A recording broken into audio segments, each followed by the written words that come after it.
প্রতিটি মানুষের দেহ ভৌতিক পদার্থ মাটি, পানি, আগুন ও বায়ু দ্বারা সৃষ্ট। এই পদার্থ সমষ্টির সংমিশ্রণে বাষ্প বা বিদ্যুৎ জাতীয় একটি সূক্ষ্ম শক্তি সৃষ্টি হয়। এটা শুধু মানব জাতির বৈশিষ্ট্যই নয়, বরং সব রকম জানোয়ারের মধ্যেই থাকে। চিকিৎসা বিজ্ঞানে এই শক্তিটিকেই প্রাণ বলা হয়। আধ্যাত্মিক শাস্ত্রে এটাকে নফসে আম্মারাও বলা হয়। এটা ভালো মন্দ বিবেচনা ও পরিণাম চিন্তা বিবর্জিত। এটার তিনটি অশুভ প্রভাব আছে, যার দ্বারা তিনটি স্বভাবের উদ্রেক হয়। প্রথম, পশুত্বের স্বভাব, যার দ্বারা খাওয়া, শোয়া, কাম, রিপু চরিতার্থ করা ইত্যাদি প্রবৃত্তির উদ্রেক হয়। দ্বিতীয়, হিংস্র জন্তুর স্বভাব, যার মাধ্যমে হিংসা, ক্রোশের বশে মারামারি, কাটাকাটি, প্রতিশোধ গ্রহণের প্রবৃত্তি জন্মে।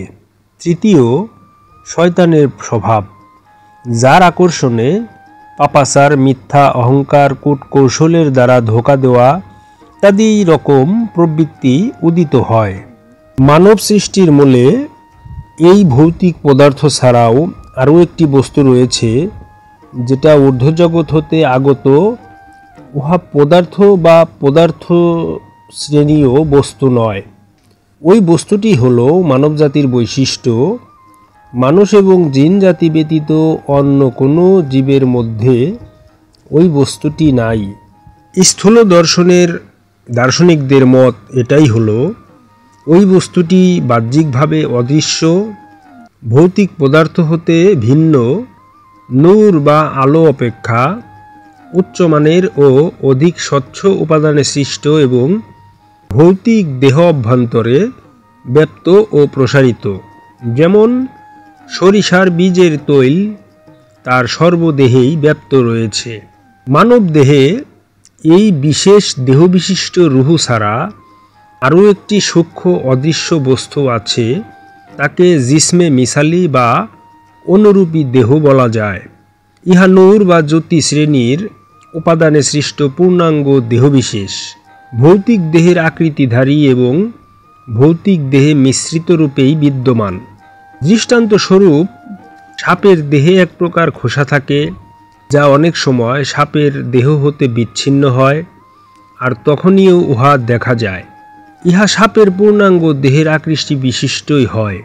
স্থূল দেহে মিশ্রিত থাকাকালে উহা দেখা যায় না, ধরা ছোঁয়ায়ও আসে না।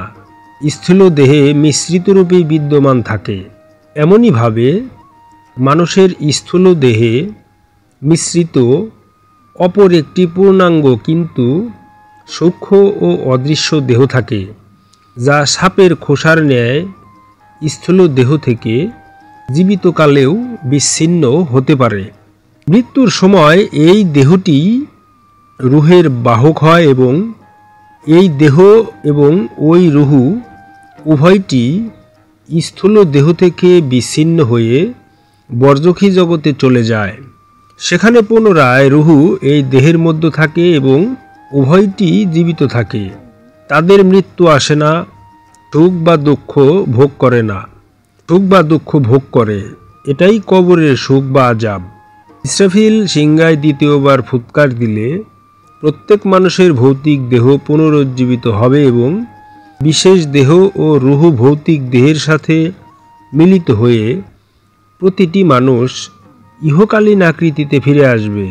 তাই আল্লাহ পাক পবিত্র কোরআনে বলেছেন, আমি মানুষকে প্রথমবার যেই আকৃতিতে আকারে সৃষ্টি করেছিলাম, মৃত্যুর পর পুনরায় সেই আকৃতিতেই ফিরিয়ে আনব। আসলে প্রকৃত তাসাউফবেত্তাগণের কাশফ এলহামে সাব্যস্ত রূহ সম্পর্কীয় তথ্য আরও ঊর্ধ্বের এবং সূক্ষ্ম। এই তথ্য অনুসারে রুহু আসলে জওহারে মোজাররাদ তথা সর্বপ্রকার দেহবিহীন সত্তা বিশেষ, এমন এক বস্তু যা কোনো পাত্রে অবস্থান বা সীমায় আবদ্ধ হওয়ার মতোই নয়।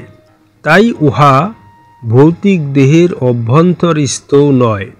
অবশ্য ভৌতিক দেহের সাথে তার সুদৃঢ় যোগ থাকে। সম্ভবত এই যোগসূত্রের মাধ্যম ও কেন্দ্ররূপে পূর্ব আলোচিত বিশেষ দেহবিশিষ্ট বস্তুটি ভৌতিক দেহের অভ্যন্তরে বিদ্যমান থাকে, যাকে স্থূল দর্শনের মতানুসারীরা রুহু বলেই সাব্যস্ত করেছেন। কাশফ বা এলহামের সাব্যস্তকৃত রুহের সাথে ভৌতিক দেহের যোগসূত্রের কেন্দ্র ও মাধ্যম হল ভৌতিক দেহের অভ্যন্তরে বিদ্যমান এই বিশেষ দেহবিশিষ্ট বস্তুটি। তাসাউফের পরিভাষায়ও এটাকে রুহু বলা হয়ে থাকে এবং লতিফাও বলা হয়, কারণ এই বস্তুটি মানুষের জীবনের নির্ভরস্থল এবং তার বিবেক বিবেচনার উৎসস্বরূপ। রুহু নামক এই বস্তুটি সার্বক্ষণিক প্রভাব দুইটি: এক, সদাচার, ন্যায়পরায়ণতা, সততা, পরোপকারিতা, আল্লাহর বশ্যতা স্বীকার ইত্যাদির প্রতি আগ্রহ ও আকর্ষণ জন্মানো। দুই, নফসে আম্মারাকে বশ করত, তাকে তার স্বাভাবিক কুপ্রবৃত্তি হতে ফিরিয়ে তাকে সৎ গুণাবলিতে গুণান্বিত ও পরিচালিত করা। দিব্যজ্ঞানীগণের তাওয়াজ্জহের দ্বারা পৃথিবীর সকল সঠিক পথের সন্ধানীদের রুহু বা আত্মা জাগ্রত হয়ে ওঠে এবং এটা নফসে আম্মারাহ নামক আত্মার উপর প্রবল হতে সক্ষম হয়। ফলে নফসে আম্মারাহ রুহের বশে এসে যায়। নফসে আম্মারার অশুভ প্রক্রিয়াও স্বভাবত্রয় দমে যায়। এই অবস্থাকেই আধ্যাত্মবাদে নফস মরে যাওয়া তথা মরার আগে মরে যাওয়া তথা মুতু কাবলা আন্তামুতু বলা হয়। পক্ষান্তরে রুহু এবং তার স্বভাব ও প্রক্রিয়াদ্বয় প্রবল হয়ে উঠলে তখন এই অবস্থাকে আধ্যাত্মবাদে রুহ জিন্দা হওয়া বলা হয়। এই তথ্যের ইঙ্গিত দানেই মাওলানা রুমি রহমাতুল্লাহ বলেছেন, আশেকগণের দেহবিহীন আত্মার ন্যায় হাসি কান্না মুক্ত হয়ে যায়। তারা এক আত্মা তথা নফসে আম্মারাহ নিঃশেষ করে মরে যায়। পক্ষান্তরে অপর আত্মা তথা রুহু তাদের জিন্দা হয়ে যায়। দিব্যজ্ঞানীগণের সত্যের সাধকদের প্রতি তাওয়াজ্জহের প্রতিক্রিয়ায় দিব্যজ্ঞানীদের নফসে আম্মারাহ মরে যায়। তাদের উপর রুহের প্রাবল্য এসে তার অশুভ স্বভাবগুলির উৎস দমে যায় এবং রুহের প্রাবল্যর ফলে সত্য সাধকদের অভ্যন্তরে মারেফতের স্রোত প্রবাহিত হয় এবং সেই অবস্থায় তাদের হাসি কান্না উভয়ই স্তব্ধ হয়ে যায়। প্রকৃতপক্ষে রুহু একটি জওহারে মোজাররাদ তথা দেহবিহীন অথবা অদৃশ্য ও অস্পৃশ্য বিশেষ দেহবিশিষ্ট বস্তু।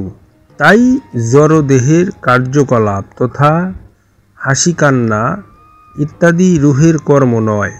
অতএব সাধকগণেও হাসি কান্না মুক্ত হয়ে যায়।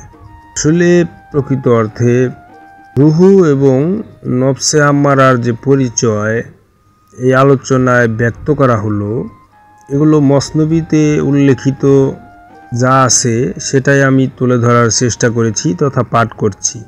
কিন্তু প্রকৃত অর্থে রুহু এবং নফসে আম্মারার প্রকৃত ভেদ দর্শন দিব্যজ্ঞানীগণ ছাড়া কেহই জানেন না।